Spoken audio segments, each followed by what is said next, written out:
Hello, everybody. Welcome to the Power Hour TV show. I am your fill-in host today, Portia Booker from the Grief Grand Tour. I'm filling in for our amazing Sanet today, so I'm really honored and excited to be here.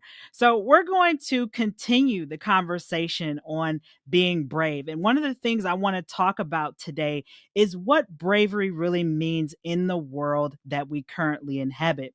When I think about the word brave, my definition is someone who stands up to the trials and tribulations in their life and acknowledges that they have their weak moments, but they are able to withstand the temptation from backing down. The other thing that I think about with bravery is adversity. I think some of you know this about me about the word adversity. I look at the word adversity from a space of adding verses of wisdom to your life path. Think about it.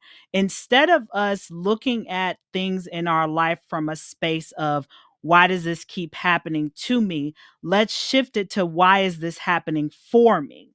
Right? Because everything in our life happens to us for a reason and in the right season for us to be able to, number one, show up as we need to. Number two, help those who are in need of what we have. And number three, to be able to stop their goals, dreams, and aspirations from making the cemetery wealthier. And so today we are going to be joined by several individuals who are going to share their journeys of how using bravery in their own life has given them the opportunity to get to where they are today. So, we're going to hear a quick note from our sponsor, and when we come back from hearing from our sponsor, we're going to continue the conversation on bravery. We'll be right back. Is Jose Escobar. I live in Washington, D.C. area. I'm a family man. I'm an entrepreneur, coach, author, and speaker. I have communities. I support people. I'm a servant leader, and the list goes on. And I'm primarily the CEO of the Connected Leaders Academy. That's my bread and butter. That's my core offer, right? That's where I put most of my time and energy. And the Connected Leaders Academy is a growing community. It's a tribe of some of the highest level entrepreneurs from all over the world. We're now over 350 plus members, 42 states across the US, and 17 international countries. If you're an entrepreneur out there that's looking to grow personally and professionally, scale your influence, develop your skill sets, move the needle in your business, more money, more clients, right? This is the community for you. I absolutely love that sponsorship commercial. I need to get me one. So, as I mentioned before we went to break, we are joined by several individuals today who will share their journey of bravery. So, we're joined by Dean and Rebecca and also Sally. Welcome to the Power Hour TV show. How are all of you doing? We're doing great. Thank you. Thanks for having us. Hi, Sally. Hi, Sally. Hello, thanks for having me. Hi, Sally. So again, everybody who is tuning in, I'm Portia Booker from the Grief Grand Tour TV show. I'm filling in for Sanet today. So one of the things that I wanted to ask our panelists today is to, number one, be able to introduce themselves and also share how gratitude has played a role in you being brave. So Dean, we'll start with you. Give us a little introduction of who you are and how gratitude has played a role in you being brave. Wow. Okay. Well, as you can probably tell, I'm an Australian who has been redirected, let's say, to Canada, where I'm now with my wife, Rebecca. We met in California 25 years ago. And that was at a time when my life had fallen apart, basically every area of my life at the age of 40. Basically, the rug was pulled out from underneath me. Business was gone, relationship was gone, basically everything at once. My financial situation was stripped away. So I was basically left pretty raw and lost at an age of 40 years old. And that was a great time of challenge for me. However, it was the greatest gift and the greatest experience that I could have never even conceived of, because I wasn't able to foresee what was lying ahead of me. However, I was learning at the time that gratitude was a huge, huge thing for me back then. Just being grateful for what I still had, being grateful for the opportunity to maybe try something new, move in a different direction. And gratitude right through my journey actually has really set me on a path where the more I was grateful, the more things seemed to fall in a line, the more life in my soul, if you like, kind of redirected me and supported me through that process. Because, going into woe is me and victim just does not work. It does not work for anybody. Victimhood is so toxic. So I knew that at the time. So gratitude was my focus, and my gratitude was focused on what I was moving towards. In other words, not so much on what I had. I was very grateful for what I was manifesting and moving towards, being grateful that it had already been so. So bringing it into the present, being grateful for what was I was working towards, but bringing it in present moment. And that really served me well to lead me, and my intuition and my soul then guided me to meet Rebecca on the other side of the planet in California, actually, at a conference of 1,300 people at Mount Shasta in California. And she was sitting in front of me, and we connected, and I never went home. So wait a minute. This is like a long lost treasure story, Dean. Like Yes. out of 1,300 something people, Rebecca was the one that was kind of like the diamond in the rough. Like, hold on, let Yep. all the feral cats in. This is the one. I freaking love it. That's amazing, Dean. So Yep. I told you, we're going to be having lots of laughs throughout this show. Trust and believe me. Rebecca, so for you, give us an introduction, and also how has gratitude played a role in your journey of being brave? Ah.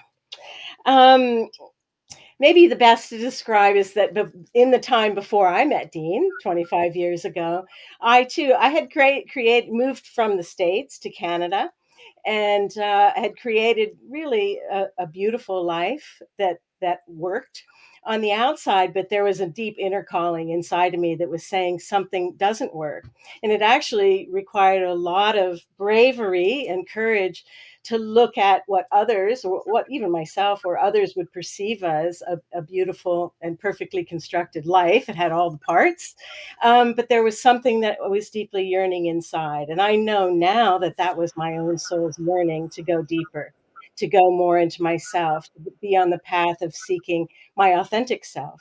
Not what, and we all go through this experience, not what our friends and family designed or expect us to be, all the external pressures, even in career. I began the path of going deeply within to know myself better and to understand my purpose, and to ultimately be in partnership, because we have to be so strongly on the path ourselves to be with our right partner, our courageously right partner, and then to do the work that we do together as souls who are on the path, and help other people do the same. So, how does gratitude? Wow, it's the magic elixir. Because, as Dean was speaking, I was thinking, pessimism is a downward spiral, or victimhood is a downward spiral, and gratitude and optimism is the upward spiral. And it's a conscious choice in any moment to choose which direction you want to move. And we work with that every day, all the time. It's a constant calibration, and it's a very fine perception actually on life, because we know what powerful manifestors we are, and what we focus on we create, what we speak we create. So if we are having the courage, as Dean did, to move on faith, courageously, to create what it is that we do want, we're kind of making magic in a way out of our beliefs, and in a way out of thin air. But that's where our creative energies are powerful, and we can create a magical life by the power within.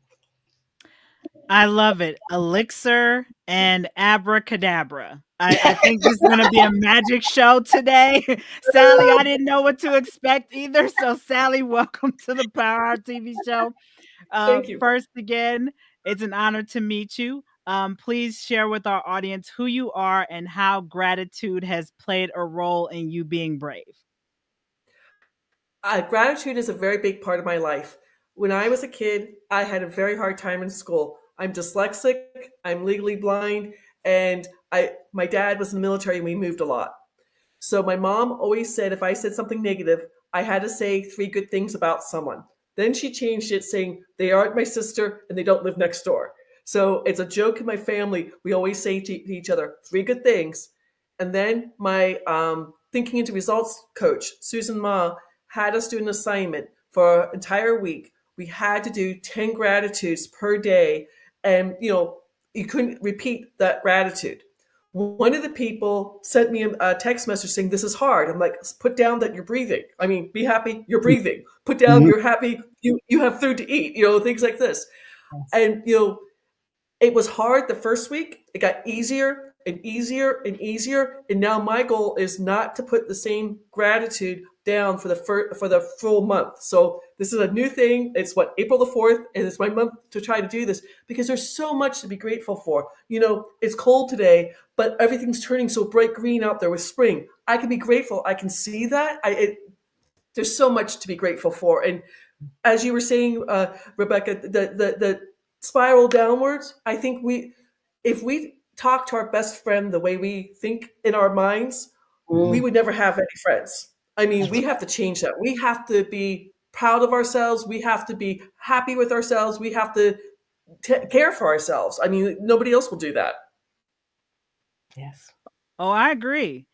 So I got to ask this, Sally, when you brought up writing 10 different things of gratitude, I'm curious which one has, no pun intended, imprinted itself on you? Because if you had to write 10 of the same things every day, I'm curious which one would you say you recite every day that you're grateful for, outside of breathing and being 6 feet above ground and not under?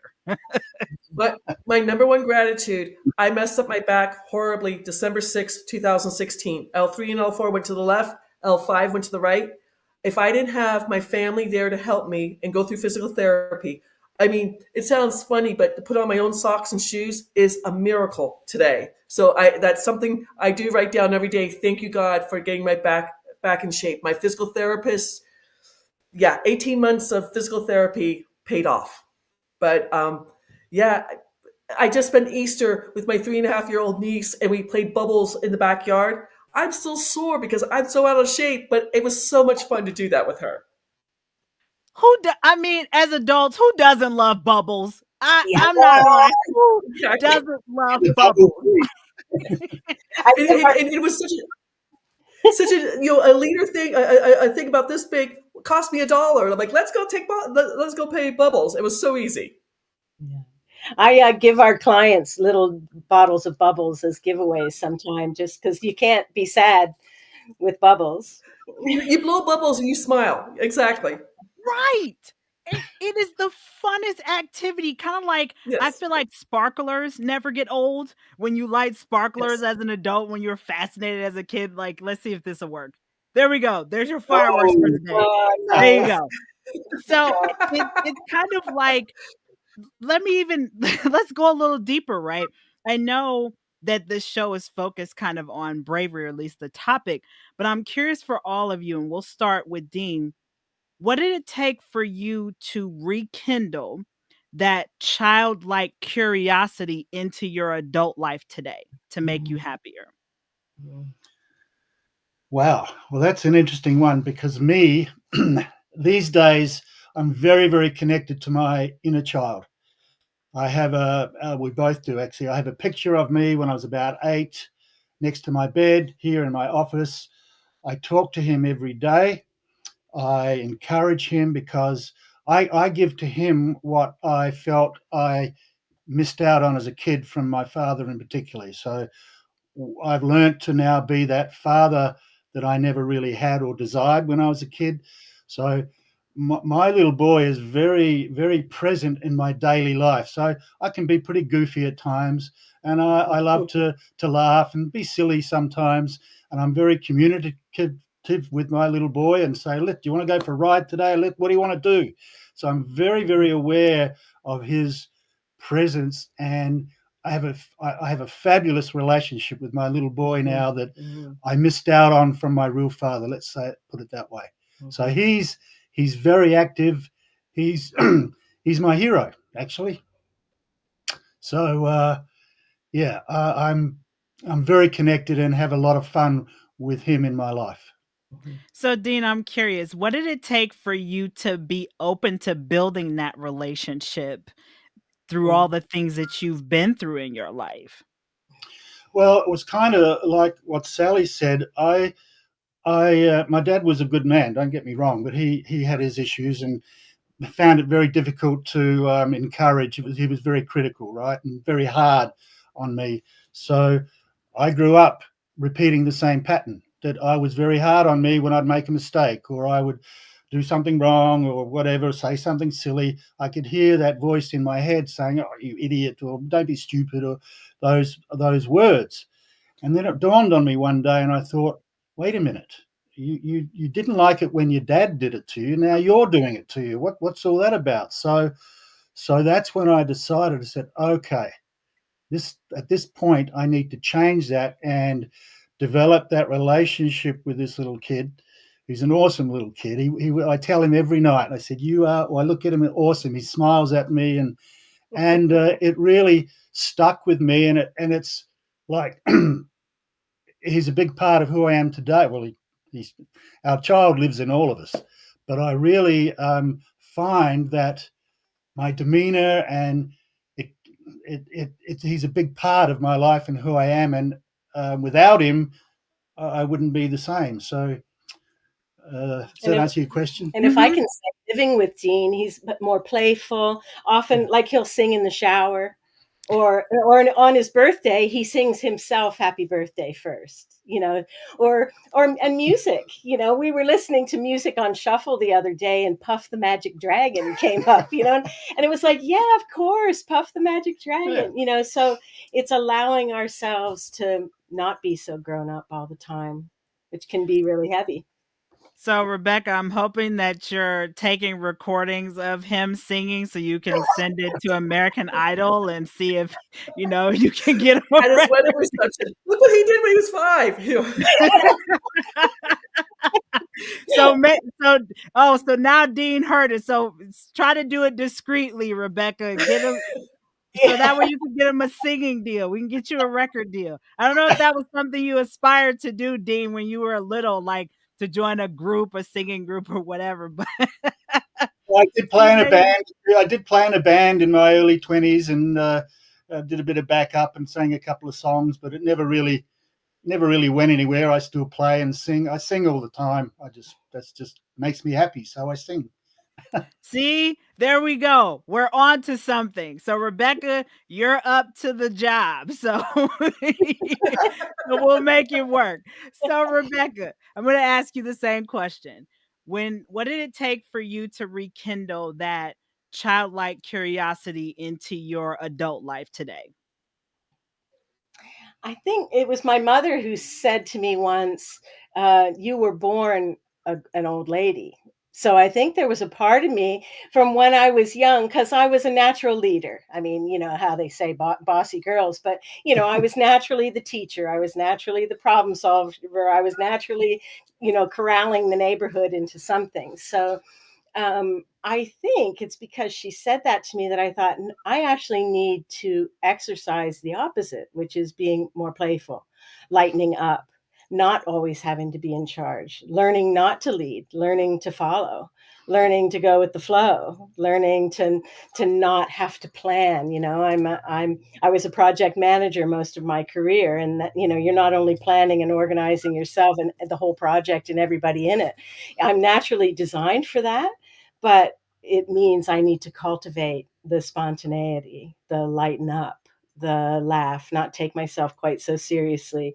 And of course, living with Dean, it makes it more fun. We can kind of do both. We're good at getting things done. We're good at the structure. We're good at, being leaders, but we need to play. We need to, get muddy and giggle and laugh. And Dean helps me with that too. We laugh a lot. We laugh a lot. Yes. I mean, laughter is the best medicine. Here's your joke for the day. Why didn't the skeleton cross the road? I don't know. He didn't have any guts. There you go, right? So we all need a good laugh every blue moon. And to your point, Rebecca, about the old lady, I've always been labeled as an old soul. And so for me, I think what it took for me to start embodying my youthfulness was finally one of my friends in college said, Portia, you're young, you have time. And I'm like, I do. It's kind of like a light bulb when I'm like, ding. I'm like, oh. So yeah, that's why I've embraced my inner humor. Thank you for coming to my TED Talk. Anyway, Sally, for you, I'm going to ask you the same question. What did it take for you to rekindle that childlike curiosity into your adult life today? When I was 5 years old, I asked my mom for $10 to buy a lemonade stand. 5 years old, I had to wear a patch because of my eyesight and everything else. We were living in Pittsburgh. They didn't let me sell the lemonade in my townhouse area. We were right next to Three Rivers Stadium. The gentleman who owned the Steelers came and knocked on the door, and my mom, who's from Ireland, had no idea who he was. And he's just like, you're the only person in Pittsburgh, but I would like your daughter to sell the lemonade to my players after Saturday's practice. My granddad, who lived in Pittsburgh, was ecstatic. He got all the signatures of all the Pittsburgh Steelers fans. I had to pay off my brother, pay my mom back, pay for the sugar, everything else.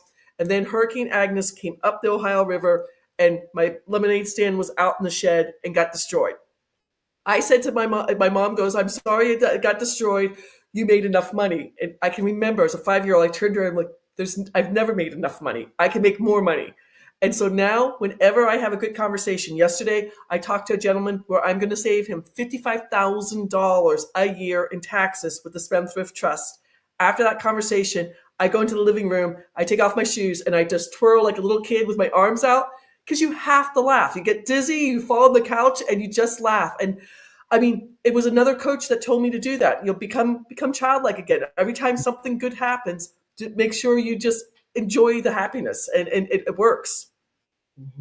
I love the lemonade stand, Sally. I mean, it's funny.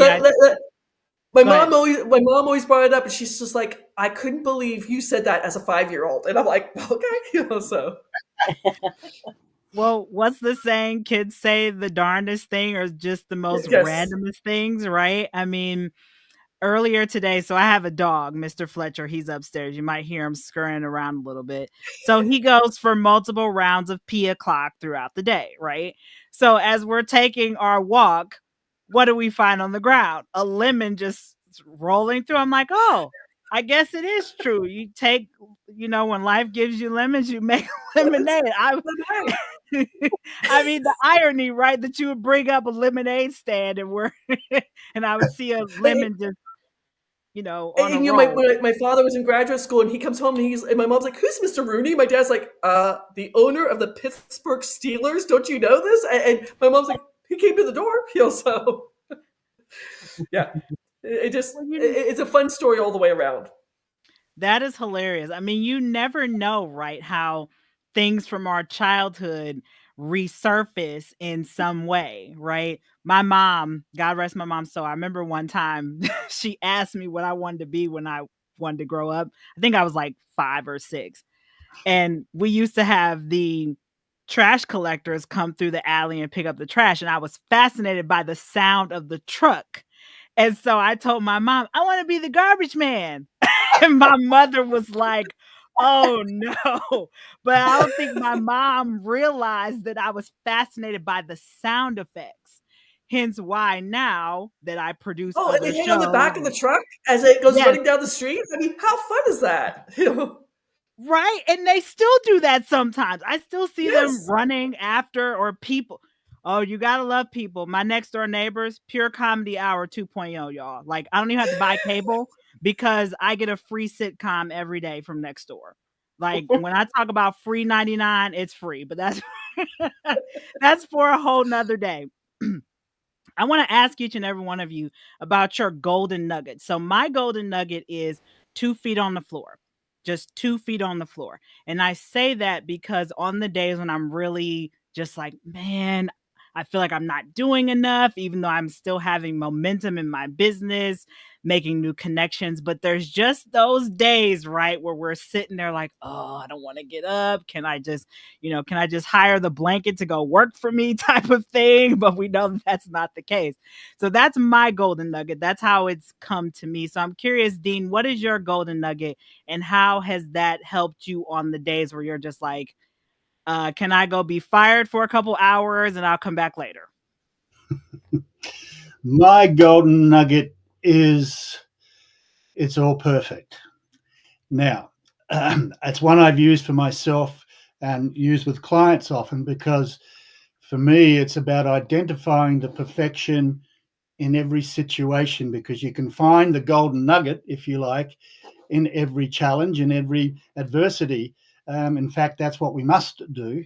And so I've found the perfection, like when my whole life was turned upside down, lost everything.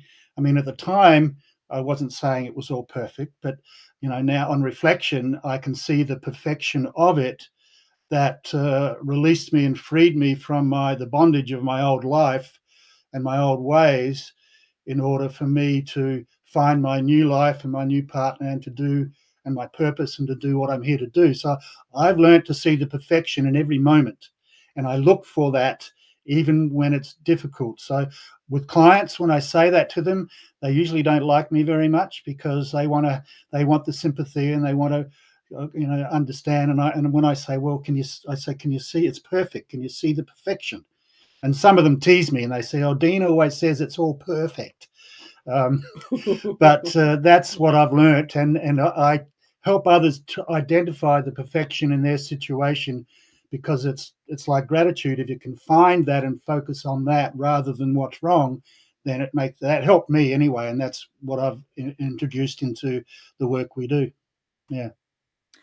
Dean, I love the spin on perfection because I think in our society, right, there's this, if you want to call it, uniqueness with the word perfect because we're always striving to be perfect in some sense. But then you have people like, well, there's nothing that's perfect.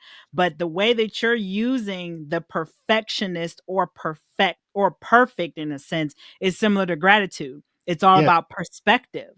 Yes. Mm-hmm. Yes. Mm-hmm.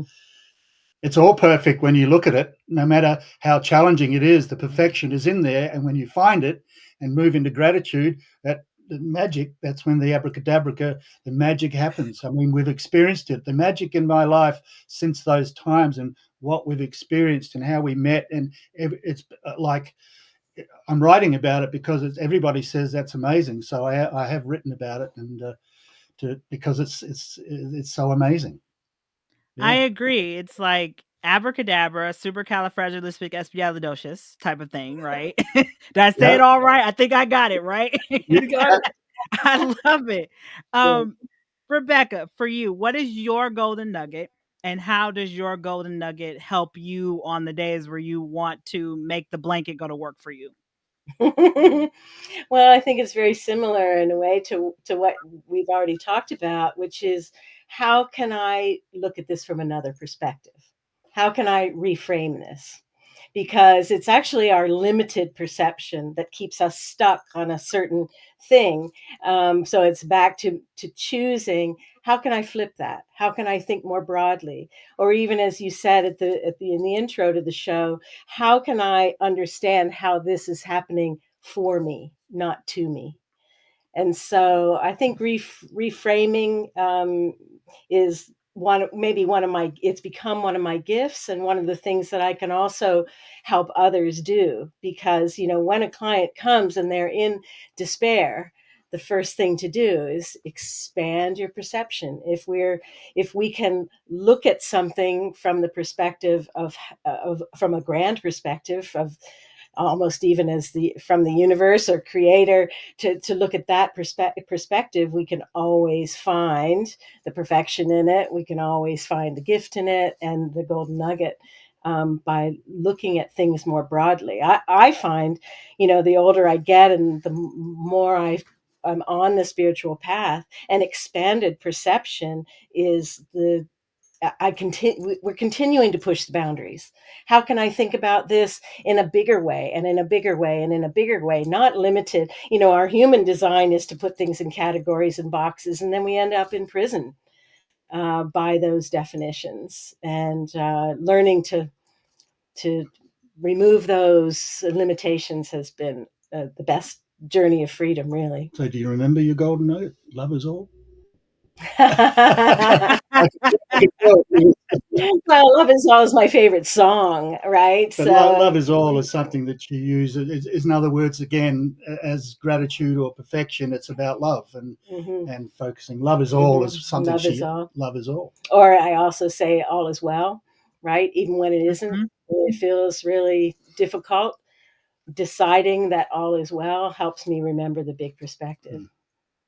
And at the end of the day, right, love conquers all. We love something enough to make it work, to see it from a reframed state of mind, right?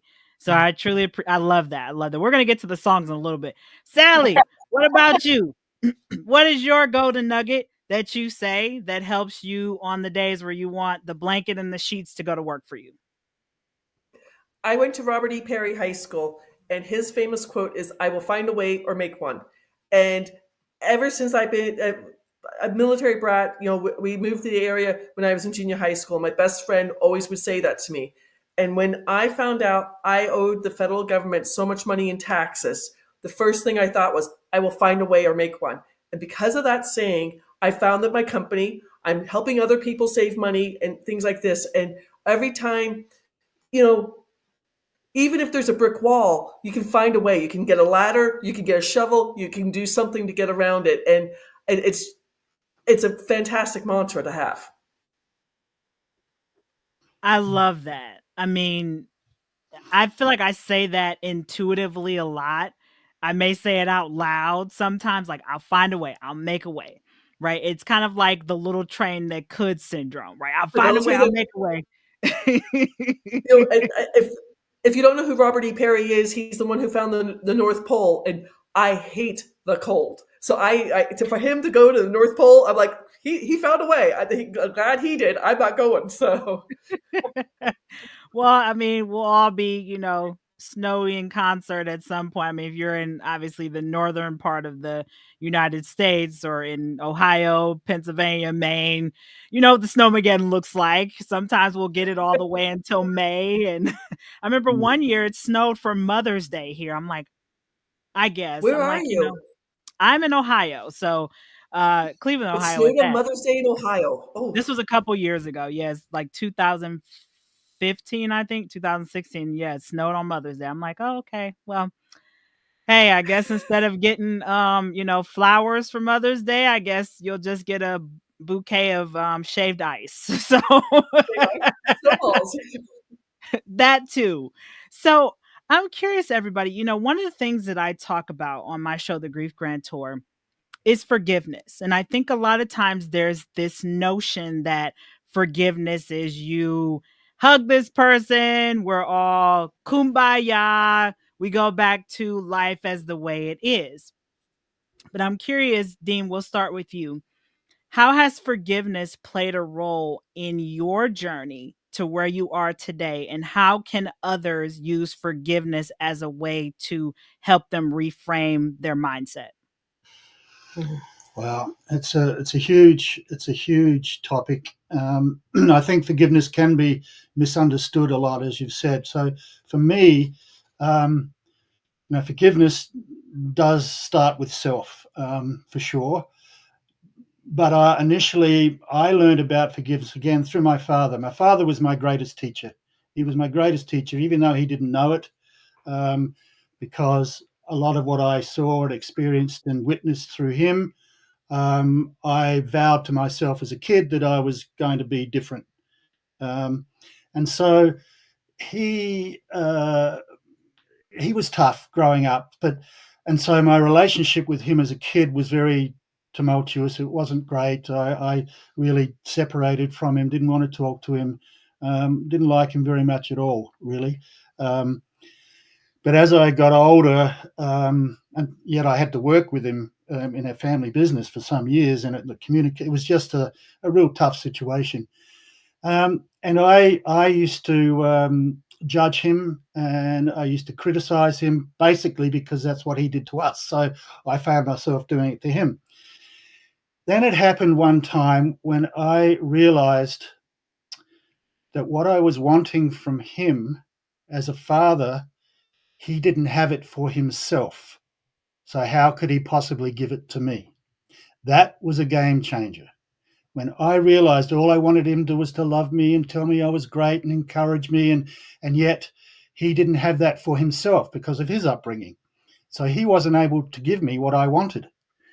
When I realized that in that moment, I went, oh, he can't. It's not that he doesn't like me or is being harder. He just doesn't know how. In that moment, I was able to forgive him in a real deep, heartfelt way. He didn't know anything about this. I didn't tell him any of this. This was me. This was me forgiving him. And when I did that and really forgave him and understood that I had to give myself, that little boy in me, what I wanted from him, our relationship shifted because I'd let go of my judgment and criticism of him and my dislike and all that messy stuff that I projected onto him because it was his fault that he didn't give me what I wanted. When that changed and I was able to let go of all that and really see him and love him for who he was, because of that, our relationship changed. He was different, and we had a wonderful relationship later in life. So that was huge for me. And what I pick up, Dean, very similar to me. Me and my father had an estranged relationship most of my life, and it took his transitioning or beginning to transition for me to be the bigger person and choose to love him for who he was. Yes. His absence taught me how to be present in my life. So I can definitely relate to what you said. I appreciate you sharing that. Rebecca, what about you? How has forgiveness played a role in your journey, and also how can forgiveness help others to reframe their mindset? Well, there is a concept that there's only one of us here. In other words, we're all fractals of the one. So everything that we're experiencing in our outer world that we might perceive or discern or judge as being wrong or off or bad or not a match or any of those things, right? It's through forgiveness that we can love that aspect of ourself that's shown in the outer world. There's a beautiful method that the Hawaiian Punas use, which is called Ho'oponopono.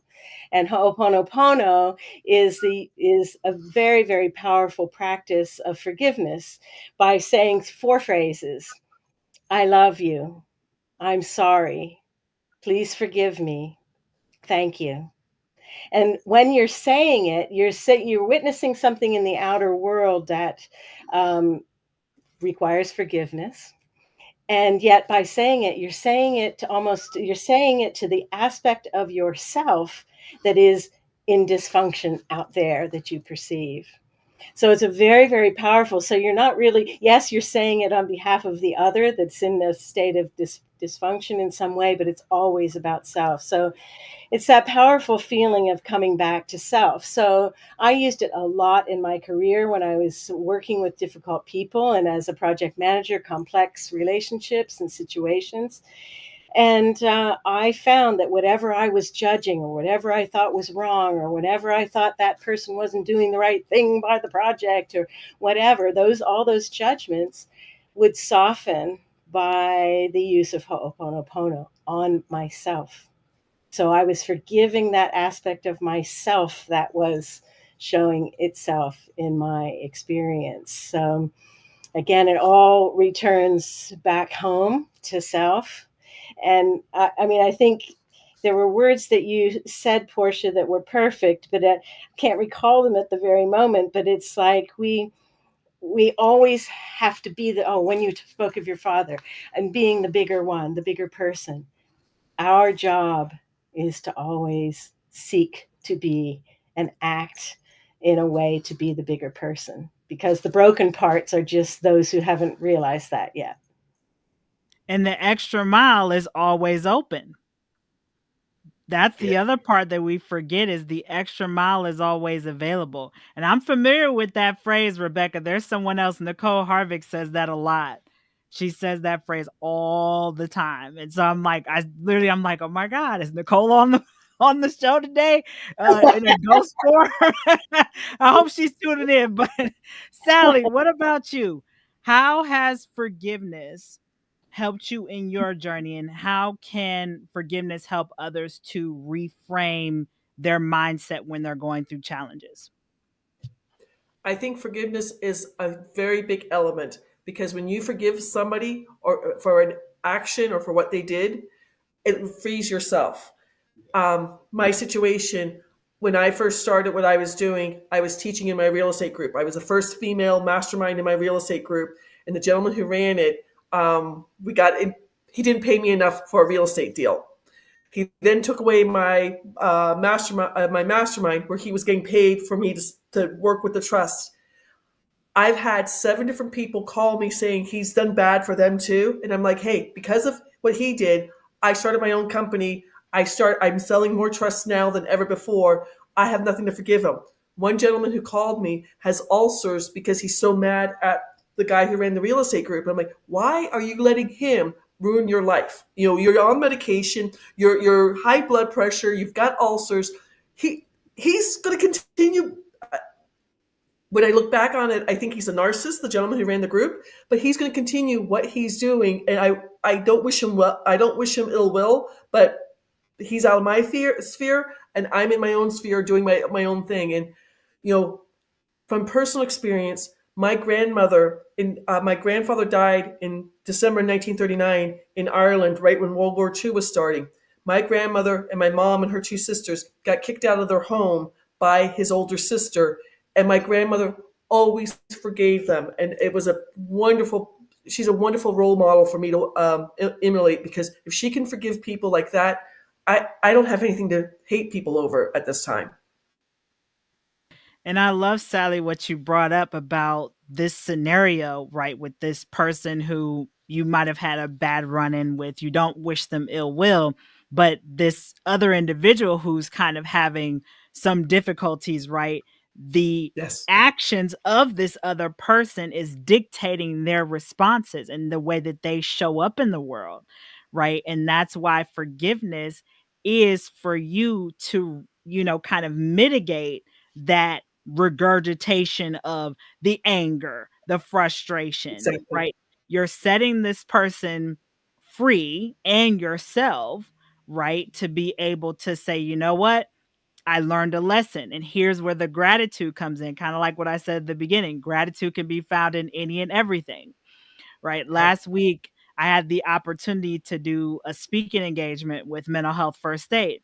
And I do this on Saturdays for my Mrs. Potts group. Those of you who are tuning in who know, I do a gratitude wheel. So we spin the gratitude wheel, and whatever letter it lands on, we come up with several words in our life that we are grateful for. Well, one of the the letters that popped up last week was the letter F. So a lot of people said funnel cakes, French fries, let's see, fun, festivals. So I took it upon myself. I said, well, you know what? I'm going to change this up a little bit. I'm grateful to be flexible, right? Flexibility. I'm also grateful for being fired from a job at one point, because that opened up the door for me to be able to do some of the things that I would not have been able to do if I was still stuck there, right? So a lot of times we look at things like being fired from a job or having a bad experience with somebody, and we take it so hard. But there's the gratitude there because we learned something. We were able to get exposed to a challenge that we were able to be brave and work through. It was Be perfect. braver. I mean, when you get See, fired there from a you job, go. be braver. Exactly. Right? See, as Dean said, it was perfect, right? The love is still there. And as Yep. you just mentioned, Sally, you had the experience, right? So you got something out of it, right? So Exactly. this is gonna lead to the next part of the conversation. Sally, I'm gonna start with you. What is your forever song, and how does that song pick you up when you're having just a day? It happened yesterday on the radio. My forever song is U2's Streets Have No Name. How it starts with the whole thing and it talks about there's no names. And when I first heard the song, I wanted to live someplace like that. And so I moved to Arizona where they were building so quickly that they would put in the streets and everything. And every time I hear the song, something major in my life is going on. And it's kind of funny. I'm driving home, racing traffic because I have this appointment at 1 o'clock and traffic's bad. And the song comes on the radio. And I'm like, take a deep breath. Everything's going to be okay. You'll get home on time. And the gentleman who I was going to make the phone call with, he bought a trust. I mean, right then and there at the truck stop, he's like, send me the paperwork. I'll fill it out. I'll put it here and buy it, because he's going to save $55,000. And I'm just like, thank you, U2. Another trust because of that song. I mean, hey, right? That's how it works. It's kind of like your anthem, right? If you're about to go on stage and do a TEDx or some other big speech, right? You need It's that on my song. playlist. It's on my phone to hear, psych up, because I do several lives on Zoom and other places, and I always listen to that song before I go live. So yes. Good one. See, you're just like me. What about you, Rebecca? What is your forever song? That song that gets you up, gets you going like, yes, I can conquer the world like Superwoman. It's Love Is All by Yanni, just because it's so etheric and strong and instrumental and uplifting. You can't think or be small when you hear that song. So Love Is All. Love it. Love it. I mean, I don't know if I might have heard that song before. I think I have. I'll have to go back and listen through my playlist has a bunch of stuff from Korn, Slipknot, Lindsey Sterling. I'm not going to go too deep into it. But anyway, Dean, what about you? What is your forever song? I'll come to it. The Yanni wrote that song, but Van Johnson was the woman who sang it. And if you see it online, her performance is absolutely inspiring and incredible. If you want to go on YouTube and watch her sing "Love Is All," is brilliant. The most beautiful woman in the world. Brilliant. Yeah. Unfortunately, she's left us now. It's hard for me to nail it to one song. I'm a real music guy. So I remember when Sanet asked me initially, I thought, oh my God, one song. So Dancing to the Light by Phil Collins is one, but I'm going with this time Man in the Mirror by Michael Jackson, because it's very profound. It makes sense. It's a message that we all need to heed to and understand, that if you want to make the world a better place, take a look at yourself and make that change. The only way, as we know, that change can happen in the world is through us, not outside of us. So that's a very powerful song. And MJ was, one of the all-time greatest performers, and you can't help but dance to that one either as well. So that's a big one. If the whole world could get that concept, then we would change the world by changing ourselves. Oh, I agree. That song is very much about accountability. I mean, Yes. when you think about it, and I remember hearing that song growing up, and of course, when you're a little kid and you listen to different words, you're more fascinated by the beats, right? But Yes. as I'm an adult now and I've heard that song, I'm like, oh, I know what he's talking about. I need to take a look at me. What part of me do I need to work on in order to be the person who is liked, be the person who is respected, be the person who can make a difference in the world? Sanet laughs at me all the time because she believes my forever song is Poker Face by Lady Gaga. That's one of my favorite songs because of the beat. It's one of my favorite songs. That song is in my head for days. It's one of my favorite songs because of the beat. My goal is to do a figure skate with that song at some point in my journey. But if I had to narrow down one particular song that would be my forever song, I would have to say it would be Toni Braxton, Let It Flow. I've been listening to Toni Braxton since I was a little kid. And one of the things I've always loved about her, outside of her voice being just phenomenal, but the lyrics to that song, just let go, let it flow, meaning surrender to what is happening. Just go with the flow, trust, right, Sally? Just trust in the power of timing, the power of divinity, and not get so stressed when things aren't working out in the way that we want them. They're working out, right? They're working out in some way, but it may not be the clear cookie cutter perfect way, but it's working out. So I would say that would be my forever song, is Let It Flow by Toni Braxton. Beautiful. Well, everybody, we're going to be wrapping up here on the Power Hour TV show. And I'm going to go around and let everybody share a quick little nugget if you want to let people know how they can find you and anything else you want to share. So, Sally, we'll start with you, your final nugget for the show, and also how people can connect with you. My final nugget is learn the secret of the rich, save taxes legally. Please reach out to me. My website is www.thetrustisisyou.com. The Spendthrift Trust is legal. It's in the IRS tax code, and so few people know about it. Thank you for having me on the show, Portia. I appreciate all your questions. They were great. Thank you. Thank you. It's an honor to have you. We're going to be connecting, Sally. So you just hang tight. All right, Rebecca, Okay. What about you? Your final nugget for the show and also how people can connect with you. My final nugget is to spend rich and deep time with yourself. To go within. You know, the outside world's crazy. The outside world is changing so radically, and it's hard to discern what's true and what isn't. The only way to know our truth is to go within and connect with our own internal GPS system, because the external one's broken.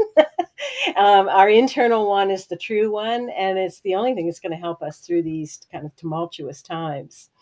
And Dean and I can be found on heartlight.ca, where we work with individually with clients and host meditation groups. And there's lots of enriching things on our website. Excellent. Excellent. So, Dean, what is your final nugget for the show? Wow. I think our Heartlight is about living from the heart. I think in these days, we are so distracted by what's outside of ourselves. And as Beck said, we get so distracted by everything else that's going on out there. It is about coming within. But the big thing that I've learned is we all have two voices going on in our head. We've got two voices. We've got one which is coming from that quieter voice, perhaps coming from our higher self, if you like. And then we've got the lower voice, which is the egoic, fear-based voice that will question. So we've always got these conversations going on in our head. And it's like, and I remember I learned this many years ago before I met Rebecca, when I was hearing this voice say, you need to do this, you got to do that. And my lower voice was going, but wait a minute, I can't afford it. I haven't got a job. I can't do this. So I was having this conversation. So I encourage people to be aware of the two voices in your head. Identify the one that is encouraging, the one that is loving, the one is, and understanding that the lower egoic voice is the one that's fearful and doubting and questioning. And when you can identify those voices, when you can be brave enough to make first the decision to go with the voice that you know is right intuitively, and then have the courage to act on it, again, your life will just be incredible, because you're following that guidance from the voice of your soul, really. And so be aware of the two voices and decide, determine which one you want to listen to. And just a hint, I like the Bible says, it's the still small voice within. The one to follow is the quiet one, not the loud one. That's the trick. Rebecca, that's a whole nother conversation for another day. Well, everybody, That concludes another conversation here on the Power Hour TV show. Thanks for tuning in. And until next time, I'm your fill-in host, Portia Booker. Take